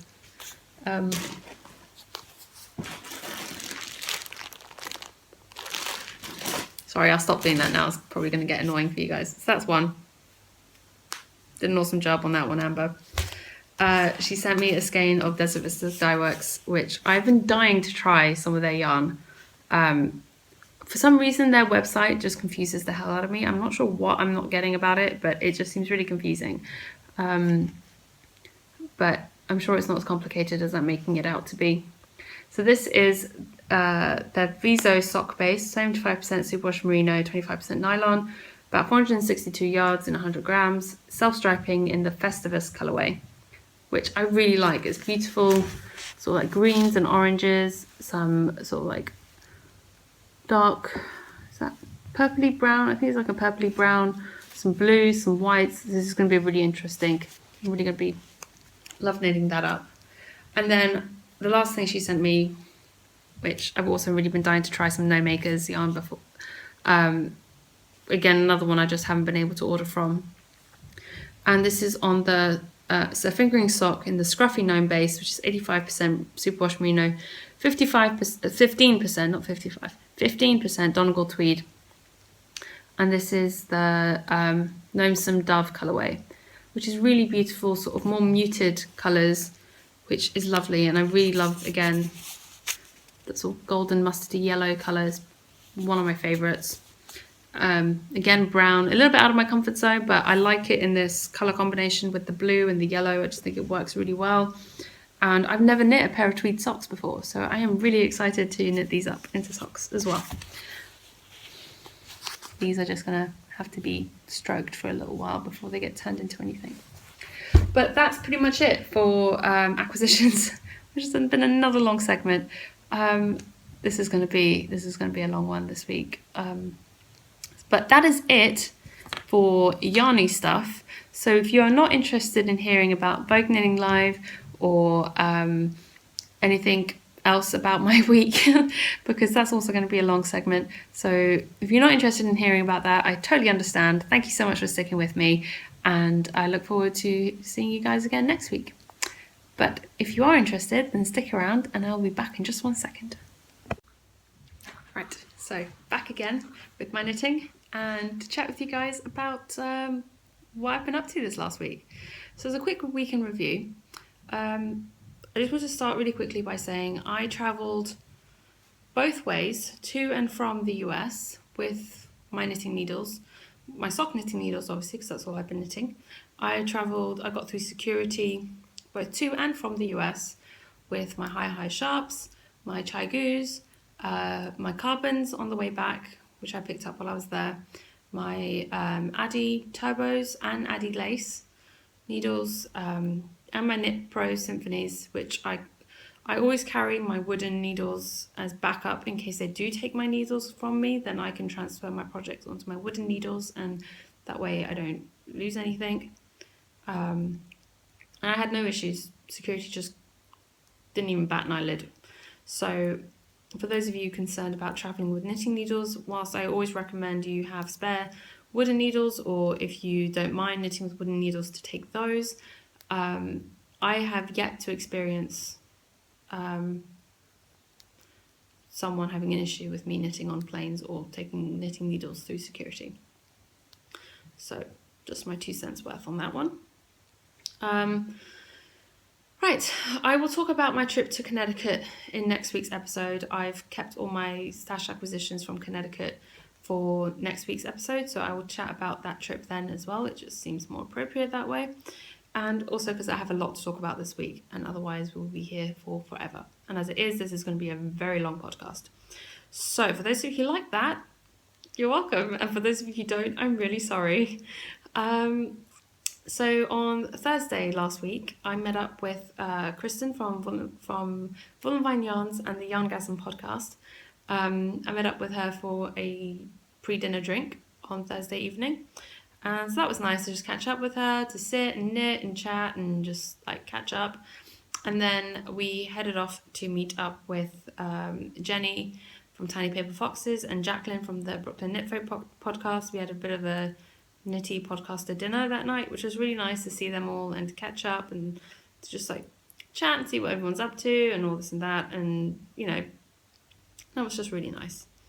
And then on Friday morning, I went and met up with Eric from the Six Plus Twine podcast. We'd been chatting a lot in the run up to this trip, both on Ravelry and on WhatsApp. We've been very chatty and it's just been great to get to know him. Honestly, when I met him, it felt like I'd known him for forever. He's one of those friends, one of those people that once you get chatting with them, it's, like I said, it's like you've known them forever. Sorry, Hugo's just come over and I think he may want to come up and say hello. Come on, buddy. He's just sitting on the floor staring at me. Probably just staring at my knitting, really. You say hello. You say hello. Okay, what do you like that? Yeah. And yes, that was so much fun to get to hang out with him and to get to spend the day with him, show him around New York. We went to, we caught the subway up to Nitty City. And we got there a little bit early before they opened, so we grabbed a coffee and then we headed into Nitty City, like browsing all the yarns. Yes, hello. Yes. And yeah, and we were looking at all their custom colorways for the Mad Tosh yarns, the custom colorways that they did for Nitty City's 10th anniversary. And I helped Eric pick out 4 colors for his soon-to-be exploration station. Yes, hello. I was wearing mine that day, and he was saying how much he really loved the pattern and that he wanted to knit one. So he picked out a couple of colours that he liked, and then he was talking about maybe getting a couple more skeins to get 4 colours for the exploration station. And I was like, okay, well then how about these 2 colours? And then you have 4 colours from the limited edition selection of yarns and stuff, and he loved it and he got them, and it's going to be epic. It's going to be an amazing exploration station. So I'm looking forward to seeing how that turns out. And you'll have to check out his podcast to see what colours he got, because I'm not going to ruin that surprise. Hey, Hugo says hi. Yes. No. And then so after Nitty City, we hopped back onto the subway and headed down to Pearl Soho. And we went and sort of browsed through there a little bit. Yeah. Oh, he's been super snuggly since we got back. He's just been really adorable. Yeah, so we checked out Pearl Soho, and then we headed back up to the Marriott Marquis. Like I said, Eric had classes on the Friday afternoon, so we grabbed some lunch quickly on our way back to the hotel. And went and registered, grabbed our passes, and he went off to his classes, and I went back up to my room to have lunch, knit a bit, and wait for him to be finished. And then at 5 o'clock, or just before 5 o'clock, I headed down to the marketplace to queue up to go in, and then Eric came and joined me. And we headed in, we browsed around, we had a lot of fun browsing, chatting to people. We bumped into some viewers. I'm just going to move my knitting out of the way so I can just see my notes. We bumped into some viewers of the podcast, which was really lovely to see. And we also bumped into Maria of the Subway Knits podcast. She was teaching a knitting with Japanese patterns class at Vogue Knitting Live, one of which Eric was taking. So it was really nice to bump into her and say hi to her as well. And yeah, it was just really fun getting to chat to people and seeing viewers. Hey, Hugo, that's not nice. He likes to chew on my hand sometimes. Yeah, so it was just really nice to hang out with people. And we stopped by the post-stitch booth. Eric knew a couple of the ladies there, and I also had previously interacted with some of the ladies there. The lady who runs post-stitch, Amy, one of her friends, Diane, had won a prize on actually the very first knit-along I did in the group last year. And then they sent a combined package. Diane, Amy, their friend Holly, who was also there, who I met. It was so lovely to meet her. And I think it was another friend of theirs, I think it was 4 of them, had put together this package that they sent me, which I showed on the podcast several months ago now. And so it was really lovely to get to meet them in person and to get to chat to them, get to know them a bit better. And I actually spent quite a bit of time with Amy and her daughter Megan and the ladies from Post Stitch in general that weekend. So it was really nice to get to know them better. And yeah, so that was really fun. And let's see, what else was there? Yeah, so after the marketplace, we were done. We'd done all our shopping, and the marketplace was pretty much closing for the day. We had to head back to Eric's hotel to pick up his partner Sebastian, who'd flown in later that evening, who'd just flown in, and yeah, we went out for dinner. We popped out for pizza at Pizza Suprema. I posted a picture earlier in the week that we were there and I was knitting socks and stuff, and Eric had commented that he really wanted to go. And I said I'd already planned on taking him there for dinner, so there was no worries about that, and I think they enjoyed it. And it was just nice to get to spend time with them, to get to know Sebastian a bit as well, and yeah, it was just a very lovely evening altogether. And got back to the hotel, and I found the ladies from Post Stitch in the lobby of the hotel knitting away, so I joined them for a couple of hours, and it was just fun to spend time with them. You can't see it, but Hugo's curled up on my lap right here. Anybody? Yeah, and so then Saturday morning I spent a bit of time on my own at the marketplace, and the first thing when it opened up, I actually went down half an hour after it opened. I thought I'd let the initial rush of people sort of like calm down. And yeah, it was really nice. Again, I went back and said hi to the ladies from Post Stitch. And whilst I was at their booth, I bumped into Chelsea and Sue from the Legacy Knits podcast, and Sue is Knit24. Actually, I guess they bumped into me. They saw me and said hi, and we got to chatting for a bit and took a couple of pictures. And it was just really nice to see them in person and get to chat to them. And it was really lovely. I bumped into quite a few other people during the day, both on the Saturday and on the Friday. So it was just really nice to get to finally meet some of you guys in person and to get to chat with you and say hi, take a picture or have a hug, all those sorts of things. It's just really fun. So after that, I was sort of browsing around a bit more, and then I bumped into Gabby. Again, she spotted me and sort of yelled my name, and I turned around and I was like, oh, hi. And so that's Gabby from Once Upon a Corgi. And so again, I'd heard that she was coming, and I was really hoping to bump into her, and it was just really fun to it's always really quite fun to bump into someone that you know from having seen on their podcast, and then finally get to meet them. And again, we wandered around the marketplace a bit, and I may be responsible for quite a bit of her enabling, for quite a bit of her yarn purchases with all the enabling that I was doing that day. And then we eventually wandered around a corner and bumped into Jenny and Devon from the Tiny Paper Foxes podcast. And yeah, again, after we wandered around a bit more with them, there was a lot of wandering happening that day. We settled down on a patch of carpet outside the marketplace hall in like the sort of lobby-ish area near the elevators. So we just sat down on... Hey, Hugo, that's not your toy. Hey, he was trying to grab the little keychain.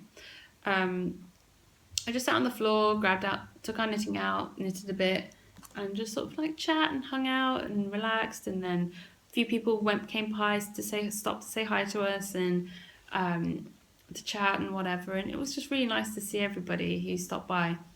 I did take some footage that day, little bits here and there around the marketplace and stuff. So I will put that at the end after I finish talking about Vogue Knitting Live, I think.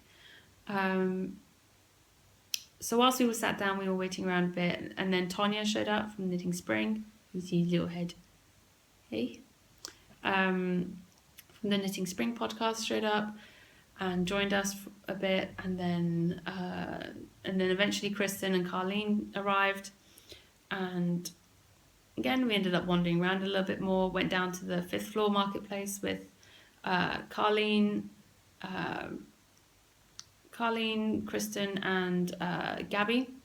The 4 of us went down to have a final browse around there, which is where I got the Wonderland yarns from. And then, like I said, at that time, I was walking around knitting on my socks whilst we were walking the marketplace because I was done shopping and I needed to knit my socks. And as we walked around this one corner, this woman, this couple walked past us, and the woman looked at me and audibly gasped and was like, now that's a real knitter. And we all just like burst out laughing because it was, to us it seemed really quite a hilarious reaction to have at a knitting convention. Hey, Hugo. No. Was for someone to be surprised to see someone knitting at a knitting festival, yarn festival or something. So I thought that was quite funny. And that kind of just became this little joke for the rest of the day.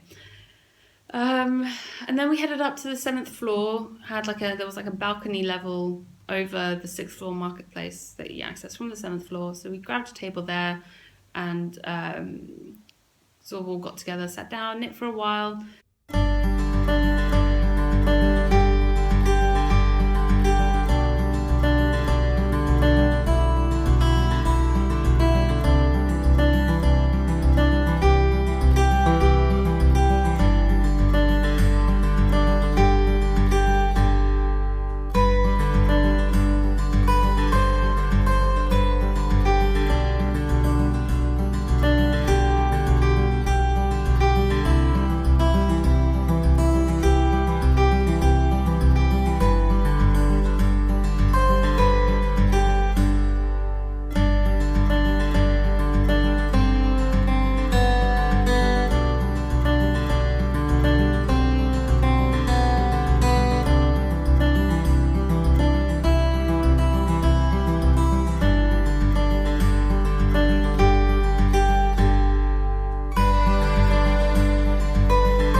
Getting a bit hungry, a bit peckish. We headed out to grab a little bite to eat before heading over to the podcaster meetup, which was again so much fun. Let me just see where are my notes, make sure I didn't miss anything. Yeah, it was so much fun at the meetup. Jacqueline from Brooklyn Knit Folk turned up, and got to see Alex again, who does the Mapping Charts podcast. I met her a few months ago at Kristen's one of Kristen's trunk shows. And there was loads of other lovely people there who it was great to chat with and to get to know a little bit better. And then once we were done at the podcast and meetup, most people had to go home after that at that point. And then again, Eric, myself, his partner Sebastian, and Jacqueline went out for dinner. We were trying to think of where to go that was like nearby, and I suggested going to Sapporo, which is that Japanese restaurant that I went to with Perry last week, and we've been to pretty much every time we've been to New York. And it's just off Times Square, and it's quite a surprising little place because it's a very small little restaurant. Like I said, it's just off Times Square. I don't know about you, but I personally don't ever expect to find good food in Times Square for a reasonable price where you don't feel like you've been ripped off because you're a tourist. And this place seemed very sort of quite authentic. The food is really good. It's a good price, and it's quick service. So if you're hungry, you're not going to be sat around waiting for half an hour for your food to arrive. And it was just a lot of fun. Really good food, a lot of fun. And yeah. So, and that was really nice, a nice way to end the day. We stopped, took a couple of pictures. Jacqueline was wearing her doodler shawl and I was wearing my exploration station.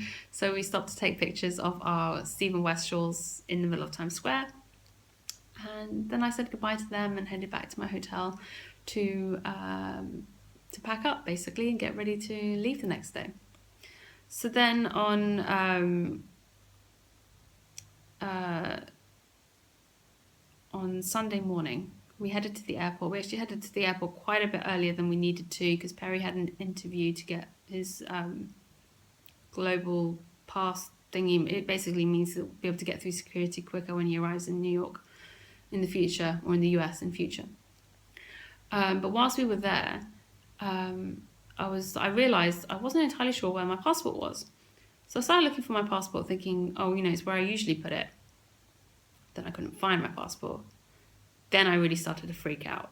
I was just like, okay, where the hell is my passport? I can't find my passport. I was like halfway through emptying my suitcases, rifling through everything. I had stuff strewn all over the place on the floor in the airport, freaking out about the fact that I could not find my passport, to find that Perry had been holding it in his hand the whole time.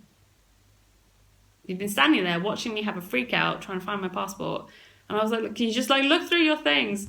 And the first thing he looked through was his stack of paperwork and in a folder that he had in his hand, and there was my passport with his passport in that folder for some reason. I have no idea why he had my passport. He doesn't even remember how he ended up with my passport.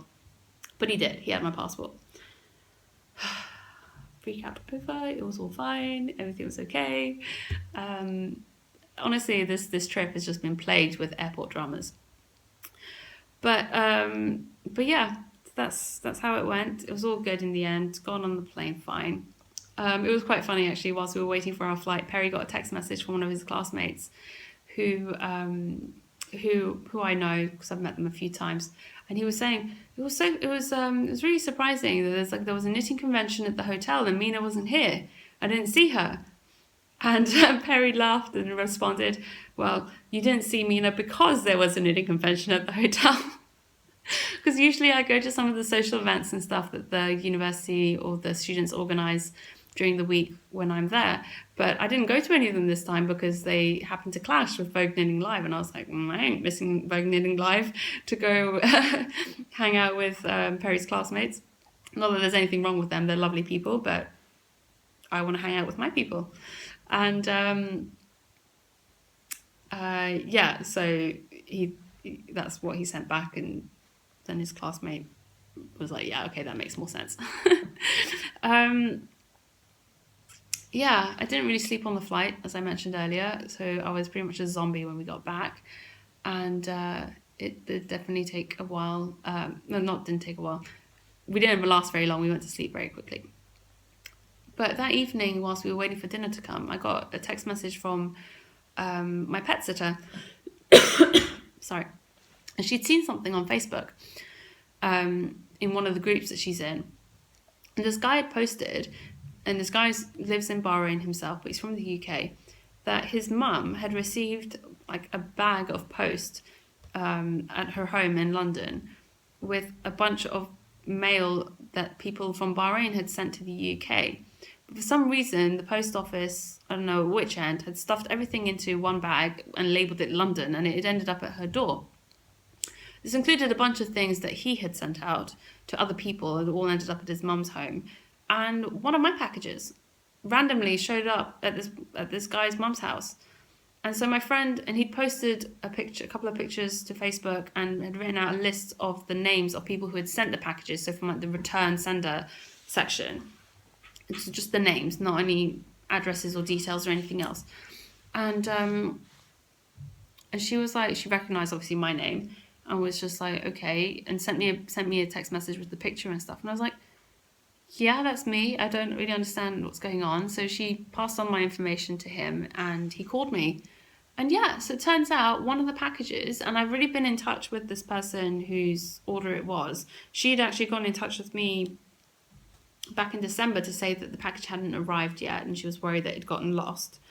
And we were like in discussion about like getting a replacement sent out and all that sort of stuff. And then I get this, and then I find out, yeah, it was her package that had shown up at this guy's mum's house. And I was like, that is so random. So that's being sent back to the post office in the UK. Hopefully they will just deliver it to the right address. Otherwise it will be sent back to me, in which case I'll send it out again. And that is just, I have never had that happen before. And it was completely random, and even more random that I even found out about it, which was just pure luck, really, to be honest, because if my friend hadn't been a member of this particular group, if my pet sitter hadn't been a member of this particular group, she wouldn't have seen the post and I wouldn't have known about it. Totally random. So yeah, that was a bit of randomness for you guys there. And the last thing that I have to talk about, which is the annoying thing that I mentioned, which may or may not affect whether I can go to the US, or when I can next go to the US. A friend sent me an article this morning that basically explained that there's now new US legislation that has been put in place, which means that anyone who has dual nationality, dual citizenship with Iran and another country, or anyone who is a British citizen or European national who has been to Iran in the last 5 years can no longer visit the US on the ESTA, the visa waiver program, which is how I have been traveling to the US.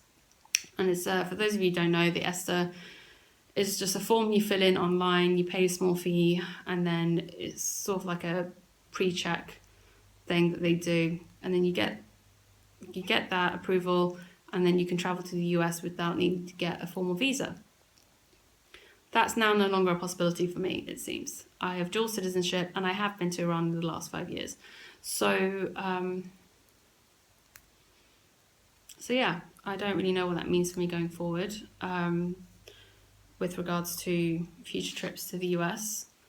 Like I said, at the moment, I don't have any plans to go anytime soon, but I don't know what kind of difficulties that's going to put in place for future trips and whether or not it's going to be restrictive. So yeah, it's just a consideration. I had heard that this was a possibility, that they were thinking about doing something like this a few months ago, but I didn't realise it had come into effect, and it seems to have come into effect now. So yeah, it's a bit of a bummer really, because it's just a faff getting a full visa and all that sort of stuff. And even though Perry's been to Iran in the last 5 years, he should be fine because he has a student visa. He doesn't travel on the ESTA anyway, and he's already gone through all those checks and clearances and all that stuff to get his student visa. So it shouldn't affect him. It's just going to affect me going forward, which, like I said, it sucks. Anyway, so on that lovely, cheerful note, I think I will end that. I'll end that here. Thank you so much for sticking with me. If you're still watching at this point, thank you. This has been a very long episode. I hope it doesn't take me too long to upload. And I will hopefully chat to you guys next week. If you have any questions for me, please feel free to let me know in the comment section of the episode thread on Ravelry.